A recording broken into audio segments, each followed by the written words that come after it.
Meu nome é Marcelo Zarski e eu ainda sou do tempo que eu ia na locadora alocar show, além de filmes, e eu escutava muita música na fita cassete.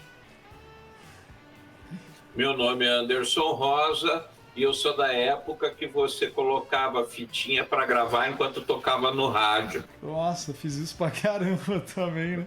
E falava pro cara, né? Ó, é pra gravar, hein? Pra não colocar propaganda no meio, né? Daí os caras zoavam, né? Colocava, né?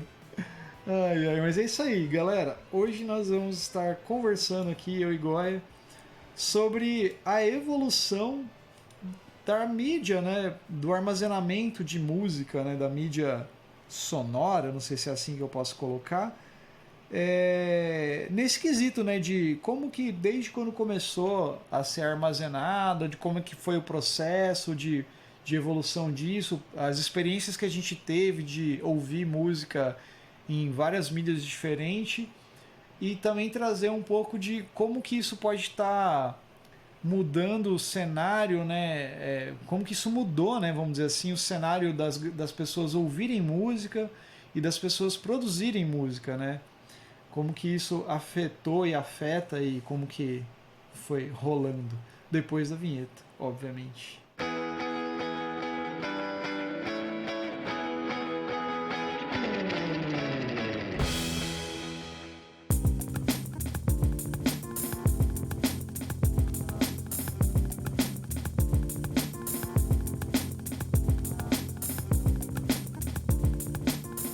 Goya, ó, eu fiz uma lição de casa disso, cara. Olha aí, ó.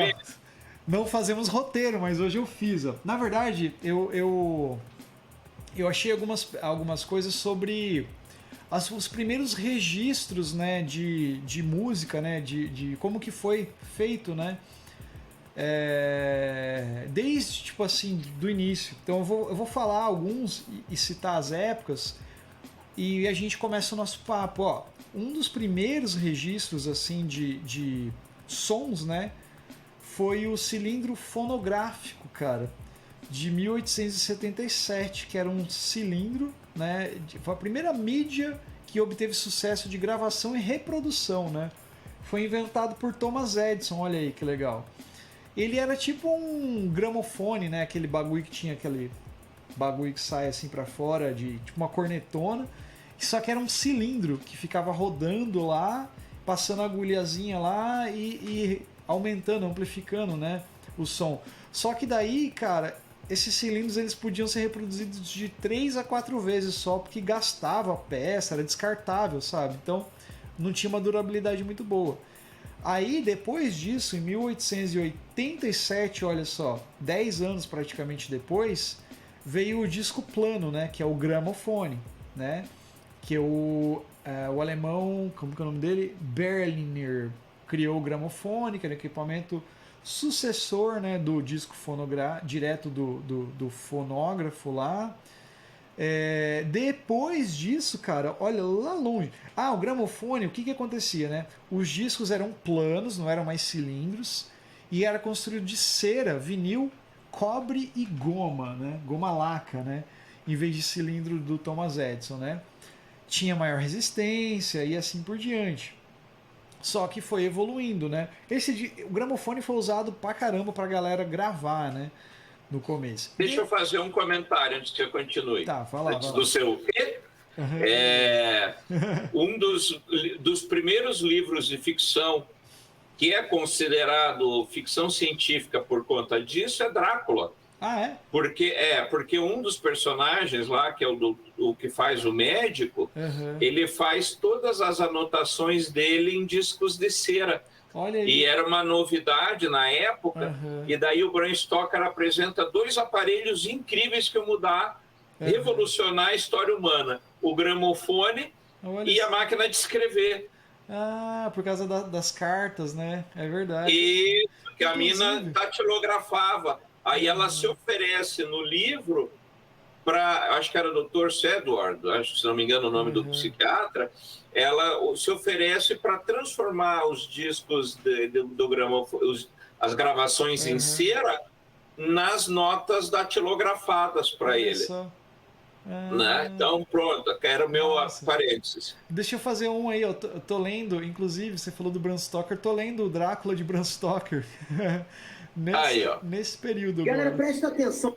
Eu tô na parte do diário do Jonathan Harker, bem no começo ainda, comecei agora. Mas é sensacional, massa pra caramba. Ó, E a gente não presta muita atenção nisso, no né? detalhe, né, cara, é verdade. É verdade. E continuando a historinha aqui sobre as mídias, aí só em 48, cara, 1948 que veio, né, com a indústria fonográfica, né, a revolução lá da tecnologia, que veio o disco de vinil, né, o long play, né, que era um material mais leve, flexível, parará, que, porra, dava pra né, tipo, tocar no toca-disco de agulha, que hoje em dia é o romantismo de várias pessoas que gostam de comprar e produzir, né? Tem várias bandas que hoje lançam vinis, né? Edições dos discos em vinil, com uma cor bonita, toda estilosa, né? E tal, remetendo esses vinis antigos aí, né? Depois, cara, o vinil reinou por um monte de tempo. Aí veio os cartuchos, né? E os 8-track, né? Que era as fitinhas magnéticas. Que não era o cassete, né? O 8-track era uma fita maior, né? Que era pra... usada para gravar, né? Geralmente gravava coisas, que é o que a gente falou que fazia no começo ali, e armazenava coisas também, né? Então as fitas eram um pouquinho diferentes. A fita cassete mesmo, que é aquela fitinha menorzinha, né? A gente conhece, ela veio só em 63, veio depois, né? Disso daí. Daí só lá, ó, ficou reinando aí, né? O vinil sempre continuou, né? O vinil, os discos de goma lá do gramofone acabaram caindo porque eles gastavam muito, né? Então o vinil ficou reinando durante um tempo também, mas ao mesmo tempo com a fita cassete, né? Só em 82, ó, o ano do meu aniversário, veio o CD, né? Que é o Compact Disc, né? Que era uma mídia de armazenamento que podia armazenar muito mais coisa, né? Hoje em dia, as pessoas que jogam videogame aí, por exemplo, os primeiros videogames que tinham armazenamento em CD, né? O PlayStation, o Sega Saturn e outros discos, né? Depois veio DVD, né? Que era uma mídia diferente. Antes ainda, na verdade, veio o mini CD, que era uma mesma coisa de um CD, só que era menor, né? Tinha menos espaço e tinha alguns aparelhos que rodavam isso, não vingou muito. Tinha o Mini Disc, que é de 92, que a ideia era transformar conteúdos analógicos em digitais e equipamentos para gravação, então eles usavam, tipo, era um mini CD regravável. Aí, cara, em 90, tipo, daí disso tudo, é legal a gente falar que vinham acompanhados aparelhos para você reproduzir isso, né? Então lá no vinil tinha os toca-discos de vinil, que eram os aparelhos grandão. Quando veio o CD, a galera escutava num aparelho também. Depois veio os portáteis, né? Que era um Discman. Antes do Discman ainda tinha as fitas, né? Que era o Walkman, né? Que era um bagulho pequenininho para você botar a fita e ficar ouvindo. Eu tive um Walkman e tive um Discman, cara. Então vinha acompanhando essas coisas, cara. O Walkman o Discman eu tenho até hoje, cara. O Walkman meu acho que não funciona mais, cara. Aí, depois, só lá no final dos anos 90, cara, que veio o MP3 Player, que todo mundo acredita, né, o cara da Apple lá, o Steve Jobs, mas na realidade foi uma empresa coreana que começou a trabalhar com esse lance de armazenamento de MP3, né, de compactar a música para ela caber de um outro formato, sabe assim? Então ela cabia muito mais mood, eles comprimiam o máximo o áudio, lógico, perde a qualidade, obviamente, mas a intenção era transformar, você parar de andar com o Discman. Lógico, o Steve Jobs teve mérito no caso de ele não queria mais que as pessoas andassem com aquela bolachona, né? Pô, tem que andar com esse negócio, com um monte de CD aqui. Aí ele criou o iPod, essas coisas assim, mas a empresa que criou mesmo os créditos, né, do MP3, o armazenamento, foi uma empresa coreana. Eu não lembro, não sei pronunciar o nome, Saehan, sei lá, que liquidou todas as outras categorias de coisa, né?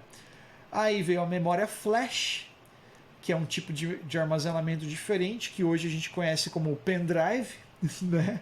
Que é uma entrada USB e assim por diante, que hoje tudo tem USB, inclusive o seu celular, o meu, enfim, o meu, o seu, o nosso celular. De todo mundo. Veio o cartão de memória, que era o micro SD, que era um tipo de memória flash diferente, que é o que tem nas câmeras digitais, nos celulares também, para caber mais espaço. E eu acho que o grande formato, assim, só pra gente fechar esse histórico, né, pra daí a gente bater um papo sobre essas coisas, que você tem coisa pra caralho pra falar, provavelmente, é o streaming, né, Goya? O streaming é uma das grandes revoluções, né, do armazenamento de mídia, né?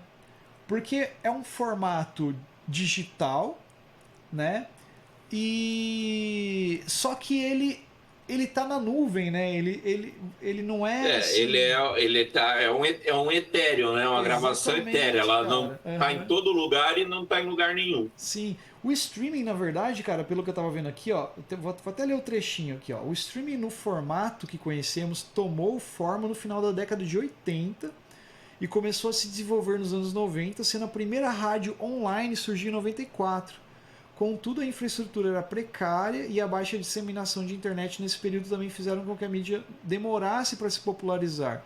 Então já existia esse lance de rádio online, coisas assim, mas você imagina, cara, em 94, mano, a internet de escada, você tinha que entrar tipo por linha telefônica. Como que ia vingar um streaming? Você não ia conseguir. A taxa de bits, né, era muito. A taxa de reprodução era muito pouco, né, cara? Hoje a gente assiste filme em alta definição por streaming, né, cara? Mas seria basicamente essa ideia do armazenamento, né, do streaming, né? E tá lá. Você tem milhões de discos nos streamings da vida digitais aí, tipo iTunes, Spotify, Deezer e afins, YouTubes da vida. Etéreos, né? Como você falou, armazenados no ar, né? Tipo assim, você não tem mais. A gente. Até livro, né? E-book, né? A gente tem. A gente não tem mais nada palpável. Tem, mas a evolução foi isso, né? Então você tem muita. Consegue armazenar muito mais coisa, né? E hoje em dia a qualidade. Lógico, o analógico. Não sei se o analógico vai superar ou não o digital, ou vice-versa, mas tem tecnologias digitais aí de alta definição, hi-fi aí da vida que é muito foda, né, cara? Assim.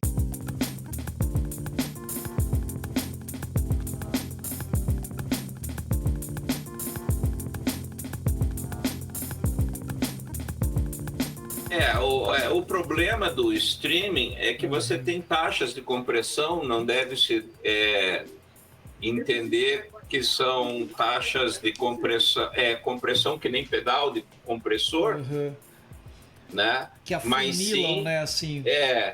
Mas como compressão para transmitir a música mais rápido, né? Isso. Então elas comem. Essa compressão ela come determinadas frequências, determinados harmônicos que supostamente você não ouve.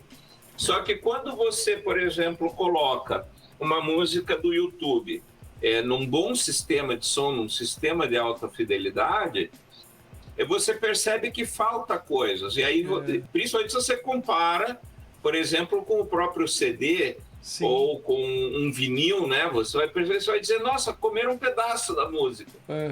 Porque tem muitas coisas que ficam para trás à medida que você vai cortando frequências, né? Sim. E isso é péssimo, né? Então, dá muita diferença. Para quem é audiófilo, fica apavorado com isso. Né? O próprio Spotify... Tem uma turma que tem ojeriza que diz, o Spotify, mesmo os planos pagos, não oferece música em altíssima qualidade, né? High fidelity. Viu? E antes que você continue, parando no seu de novo, antes que você continue, os sons antigos, por exemplo, até a metade dos anos 80, os sons que você tinha em casa, aqueles famosos 3 em 1, tinham mais tecnologia do que os aparelhos de hoje, por incrível que pareça. Você diz, que nada, meu iPhone é legal pra caralho. Não é, cara. Porque quando você pega, justamente que nem a gente, você tem até um amplificador desse da Gradiente, que nem eu tenho aqui, que é quase 20 quilos de amplificador, sim, sim. E você liga ele, você percebe que a qualidade do som é outra. E o que aconteceu nesse período? Você tinha aparelhos de som parrudos, com uma qualidade absurda de som, só que aí o pessoal usava, nada contra aí o sertanejo universitário ou outros tipos, mas usava para ouvir música assim, tudo mal gravado, tudo mal produzido, aqueles discos mal feitos, né? E daí os caras perceberam, a indústria percebeu não compensava, né? que não compensava você ter uma puta tecnologia para o cara ouvir música ruim, né? Porque aí quando você ouvia, por exemplo, na época, se você pegava os discos, tem um selo alemão chamado Deutsche Grammophon, que é especializado em música clássica. Cara, se você pega um LP da Deutsche Grammophon, eles tinham uma qualidade de som tão pura que quando a orquestra parava, você ouvia o silêncio no disco. Não tinha nem fritação de ovo. Era silêncio, silêncio. E isso era a qualidade do vinil. Era a qualidade mais alta que um CD. Né? E aí, pro cara ouvir, sei lá, Gaúcho da Fronteira, nada contra ele, mas você há de convir que a tecnologia envolvida no Gaúcho da Fronteira com a gaita e numa orquestra sinfônica de Berlim são bem diferentes, né? Então, aí o pessoal falou, cara, a gente está vendendo uma tecnologia absurda para um bando de Zé Ruela. E daí eles começaram a fazer o downsizing, né, que é o nome que se dá a isso, para os equipamentos de som, e hoje você tem um equipamentinho meia boca sendo vendido como se fosse o troço. E tanto é que você diz, não, mas eu tenho uma caixinha JBL. Cara, a JBL é o equivalente a um fone vagabundo que você tinha no período lá dos anos 80. E se você acha que não, procure assim, aparelhos High Fidelity hoje para comprar na Amazon, você vai ver que o mais baratinho começa em 5, 6 mil. Tá? Então você não vai achar no supermercado um aparelho de som de alta fidelidade. Tá? Ou fui lá comprar, sei lá, no Magazine não sei o quê, na loja do velho não sei quem. Né? Você não vai achar ali equipamento de som de qualidade. Quando você vai comprar, não, eu quero Cara, eu ouvi o podcast do Bico do Corvo e eu quero um som com qualidade. Prepara o bolso, velho, porque você vai gastar 6 pau para começar a brincadeira. Né? Pior que é. Para ter um som, equivalente ao que a gente comprava nos anos 80 no Hermes Macedo. Né? E isso é importante colocar porque o pessoal não, né? A juventude hoje acha o pessoal da playlist, né? Que nada, eu tô ouvindo música do mesmo jeito. Não tá, amigo, não tá. Então, diferente. Esse lance, para saber um pouco assim, uma comparação, né? Pegando esse gancho teu aí, tipo assim, se a gente entrar num qualquer vídeo no YouTube hoje e você mexer nas configurações de qualidade de imagem, né? Tem lá Full HD, 1000 não sei quantos P, tal. Se você deixar na menor que tem, acho que é 400 e alguma coisa, você vai ver que a imagem vai estar borrada, o áudio não chega tão nítido e tal. Se você for mexendo, for mudando as configurações, colocando na mais alta, né? O vídeo foi gravado em Full HD, 1080p, sei lá, 360. Você vai ver que a imagem é nítida, é outra imagem. É igual uma TV com recurso HDR, por exemplo. Ou você abre a imagem, um Netflix, por exemplo, é alta definição, né? É outra coisa, né? Então é mais ou menos isso que o Goya falou, né? Você vai... hoje em dia, né, eles vão comprimindo cada vez mais a qualidade do áudio, vamos dizer assim, para caber em algum lugar, né? Eu estava pesquisando, Goya, enquanto você estava falando, tem um plano da Deezer, cara. Deezer, paga nós. que eles fazem é um plano High Fidelity Sound da Deezer, que é um plano que o streaming ele é feito por FLAC, tá ligado? Aquele arquivo FLAC. Isso, que já é um formato. Já é um formato melhor e tal, sabe? E daí ele é um plano para quem assim tem essa coisa de ter mais qualidade sonora e tal. Ele é um plano, acho que é 30 e poucos reais por mês, se eu não me engano. Não é um plano caro, sabe? Que tem essa ideia de alta fidelidade, sabe? Que é ele tem lá o Deezer Premium, mais esse lance aí de High Fidelity Sound, que é escutar o streaming via FLAC. Ele tem uma parada de Cross Device Listening, que você pode escutar a mesma qualidade de áudio em vários aplicativos. Por exemplo, quem usa iPhone, quem usa Android, quem usa videogame para ouvir música. Então é interessante, cara. Assim, eu não sei como que não sei se funciona, mas eles têm essa proposta, sabe, disso. Daí eles colocam até uns comparativos, né? Por exemplo, o Deezer Free, geralmente as músicas têm um streaming de MP3 128 kbps, que é o mais simplesão. Aí o Deezer Premium, eles têm lá 320 kbps, high quality e tal, compressão. É melhor, mas ainda é comprimido. E esse plano é o lossless, qualidade de CD, eles colocam aqui, que é em FLAC. Ele vai dar FLAC 16 bits, que vai dar 1.4 kbps. Não é o essencial, né? O massa seria tipo de qualidade tipo de wave, né? Tipo de 44.100 e tal, para ter uma definição de áudio bem melhor, né? Que é áudio de gravação, né? Mas, cara, para quem procura uma experiência, talvez, né? Seja interessante, cara.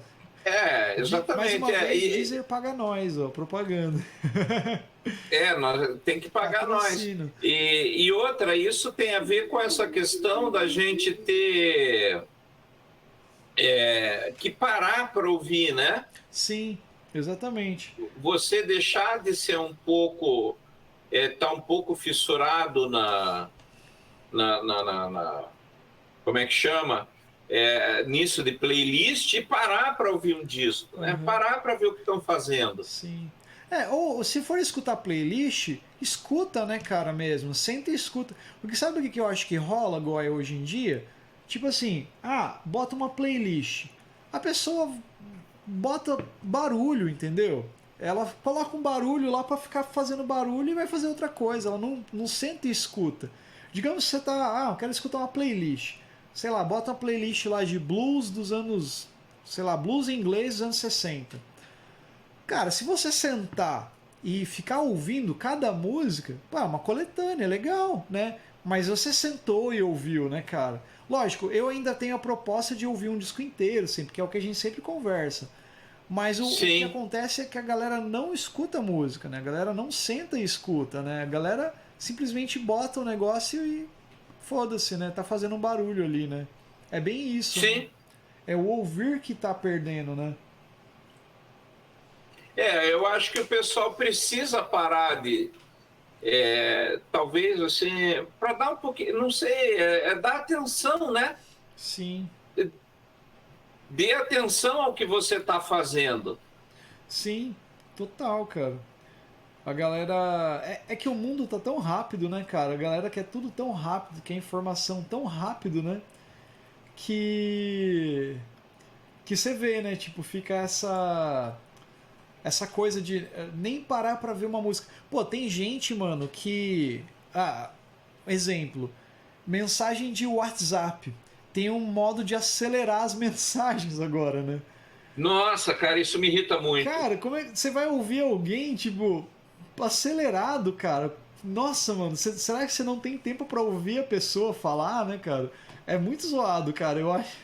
Eu acho isso daí uma falta de respeito, cara. Tem gente que assiste vídeo no YouTube, assim, sabe? Acelera. Filme, eu não sei se a Netflix tem essa possibilidade aí, cara. Mas é um negócio bizarro, cara. Eu falei, cara, como é que é, né? Só um adendo aqui, ó. Eu achei uma tabelinha de comparação do serviço de streaming e os formatos divulgados e a qualidade, ó. O Apple Music é o que ele coloca os formatos de AAC e ALAC, que eu não sei o que é, mas a qualidade de taxa, né, de qualidade máxima de streaming é de 192 kHz, né, e a 24 bits. A Amazon Music HD, ela é em formato FLAC, também a mesma taxa da Apple. O Deezer também é formato FLAC. Aí aquela qualidade que eu falei, 44.1 Hz e 16 bits a taxa, ele fica abaixo. Aí tem o Tidal Music, que é um serviço novo. A Tidal, ela tem todas essas taxas ali, né? AAC, ALAC, FLAC e tem MAQ, que eu não sei o que é. A taxa é de 192 kHz, né? E 24 bits, igual o da Apple e o da Amazon. E o Spotify não divulgou, cara, pelo menos no site que eu achei aqui, ó.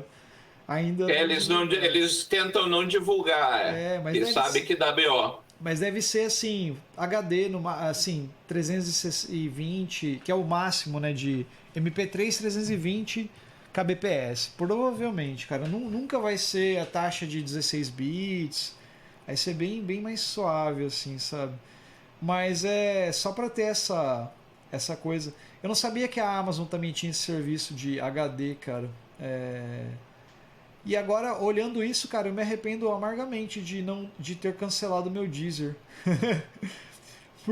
Tá em tempo ainda. Né? Porque eu tinha um plano do Deezer que ele era com o meu plano de celular, né?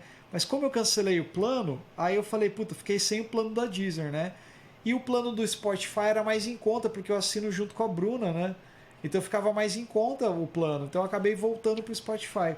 Aí o que eu achei aqui, ó, Spotify não fica de fora da festa do áudio sem perdas. Ó, a plataforma está atrasada nesse quesito, mas o Spotify Hi-Fi foi oficializado no início de 2021 e tem previsão de lançamento para o final de 2021. Vamos ver, né?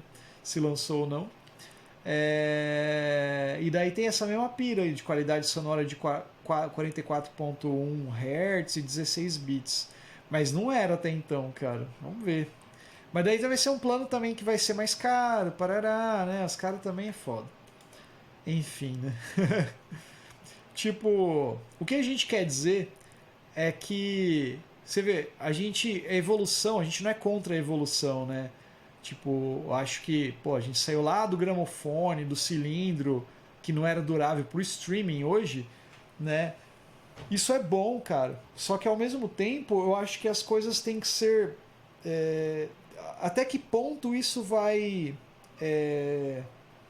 interferir na qualidade, né? E só vai colocar quantidade, né? Por exemplo, o streaming, a mídia digital ajudou muita gente a produzir música hoje em dia, né? Muita gente produz música com facilidade hoje por causa da mídia digital, né? Você consegue gravar a tua música e publicar na internet, né? Mas assim, até que ponto, né, a massificação disso funciona, né? Com a perda de qualidade, não sei, né? Mas deixa eu falar um pouquinho. Fala lá. Eu acho que aí tem uma coisa que tem muita gente que não conseguiria estar no mercado se não fosse o streaming. Sim. Seja YouTube, seja Spotify, Bandcamp, SoundCloud ou outras, né, Deezer, etc. Uhum. Por quê? Porque existe sim uma máfia dentro da música, como qualquer meio cultural, existe uma máfia dentro disso, não é lenda, mas em contrapartida, isso no geral também caiu muito a qualidade, que qualquer pessoa que toca uma bosta de um violão pode fazer, né? Acha que é músico, né? E às vezes isso, além de trazer um empobrecimento da música, queira ou não, entulha, polui, sabe? 8 bilhões de canais, 8 bilhões de músicas. Às vezes você tem uma grata surpresa, mas em grande parte das vezes é só mais lixo, só mais um popzinho banal, só mais uma guitarra enfurecida, músicos de escritório, né, que o pessoal chama de quarto, né, guitarrista de quarto e sala, e isso acaba, por um lado, sendo ruim, porque aí você favorece aí a criação de TikTok, né, de músicas de um minuto, né? Sim. Mas, ao mesmo tempo, a gente tem que, sei lá, pensar em como a cultura acha meios para se manifestar, independente do cerceamento, né? Porque até que ponto a gente tem critério também, aí que entra a discussão legal, de julgar o trabalho do outro, né? Será que o meu gosto é melhor que o dele? Será que quando eu for colocar o meu no ar vai ser melhor que o dele? Sim. Será que o nosso, né, o Bico do Corvo, é um podcast tão bom quanto outros que tem aí? Né? Ou não? Que critério a gente vai usar para avaliar o que é bom e o que é ruim? Né? Mas fica uma coisa para pensar. Sim. Exatamente. E também uma outra coisa para pensar nisso daí, cara, é que tipo assim, será que tudo tem que ser uma competição, cara? Né? Tipo, será que o filme do Homem-Aranha novo é melhor que o outro? Ou é pior? Ou sei lá, cara, tudo tem que ser comparado, né, cara, hoje, né? Tipo, rola uma coisa, né, cara, disso, né? Então fica essa questão aí também, né? Até que ponto, né? Isso é natural, sei lá, Então, mas é que aí tem outras duas coisas a considerar. Uma, primeiro, né, isso que você falou, será que a gente tem que competir? Eu acho que não. Acho que tem muita gente que leva para o lado da competição, mas eu acho que não. Porém, eu acho que tem um outro lado que é mais importante do que esse de competir para quem é o melhor, quem tem o pinto maior, quem é mais bonito. Eu acho que tem outra parada que é você disponibilizar aquilo que a tua produção, e ela chegar em quem tem que chegar. Porque mais do que ser bom, eu acho que alguém um dia vai parar e vai dizer, pô, vou ouvir aquele disco lá do Marcelo. Sim. Né? Vou ouvir aquele material do Emish. E de repente pode ser que dê liga pro cara, pode ser que aquela tua música seja a música da vida de alguém. E que necessariamente não é por ser melhor, entre aspas, do que o resto, mas é a música que tocou a pessoa, que chegou no ouvinte, né? Sim. Talvez o maior mérito, né, disso, né, seja essa possibilidade, né, de qualquer pessoa ter acesso ao teu trabalho, né, vamos dizer assim, em qualquer lugar do mundo, né, porque é fácil, né, tá ali, né, qualquer pessoa que tem acesso à internet tem acesso ao universo, né, de coisas, né, de músicas e bandas e vídeos e enfim. Então isso eu acho que é o maior mérito, né? Foi você dar acesso às pessoas, né? Isso é legal. Então acho que é massa isso. Nesse sentido. Mas e outra, Goya. Fale aí. Mais uma última consideração, né? A gente falou durante o episódio sobre as mudanças de tecnologia. Sim. E essas mudanças mudaram comportamentos, né? Inclusive, uma coisa, o MP3 e o Napster juntos foram que quebraram a indústria musical. Você pode dizer, quebrou nada, continua, nhê. Cara, quebrou porque o pessoal né? Tinha um monopólio, entendeu? Então as gravadoras eram assim. Você era da Sony, eles regulavam cada passo que você dava. Você era da CBS, eles regulavam tudo, do jeito que você vestia, etc. Tudo, cara. O que você comia, o que você injetava, era tudo. Eles eram donos seus. E aí, quando veio o MP3 e o Napster, eles, por mais que diga, mas aí entrou na pirataria. Cara, a Paula Toller uma vez fez um apontamento, a moça lá do QI de Abelha, ela fez um apontamento muito sábio, que ela disse assim, cara, você acha que o Google, se ele consegue pegar uma música no meio de um vídeo teu e botar que você está fazendo pirataria, você acha que eles não conseguem, em 24 horas, rastrear tudo que está na internet e dizer o que é distribuído de forma pirata ou não? Claro que consegue. Só que existe também um interesse em quebrar isso, né? O próprio YouTube, por exemplo, tem interesse em quebrar as gravadoras porque ele divulga e recebe por ele, pelas propagandas que ele faz. Né? Exatamente. Então, ela falou, então começa por aí. E o Roger, do Traje a Rigor, apesar de hoje ser muito direitista para o meu gosto, mas ele também fez, na mesma época, uma outra consideração legal, que é o cara que rouba minha música, pelo menos gosta dela. Pior é a gravadora que rouba de mim e não gosta do meu trabalho. Pois é. Que é né? isso mesmo, Então, assim, isso trouxe mudança de comportamento físico. Quanto tempo faz que você não compra um CD? Sim, exatamente. Né? Isso trouxe uma mudança de comportamento nas pessoas e isso também é relevante. Né? Não sei se é bom ou se é ruim, mas também é relevante. Então, com certeza. O Napster foi um dos grandes, né, compartilhadores de mídias que quebrou. Foi o primeiro, né? Foi o primeiro. Que quebrou. Inclusive, o criador do Napster é o cara que ajudou a fundar o Facebook, né? Que entrou de meio mentoria lá com o Zuckerberg, né, se eu não me engano. E o Napster, para quem não conhece aí da galera, foi um aplicativo de compartilhamento de música, né? Então você tinha as músicas, os teus arquivos de MP3 do teu computador, você conseguia compartilhar com a galera na internet, um baixava do outro, a galera ripava CD, colocava lá e baixava. Era uma loucura, né? Então, discografias e qualquer coisa que você compartilhava. Aí as bandas meio que... o Metallica, né, foi uma das bandas principais, né, que fez isso, né? Entrou com ação, que era pirataria, que não sei o que e tarará. Só que assim,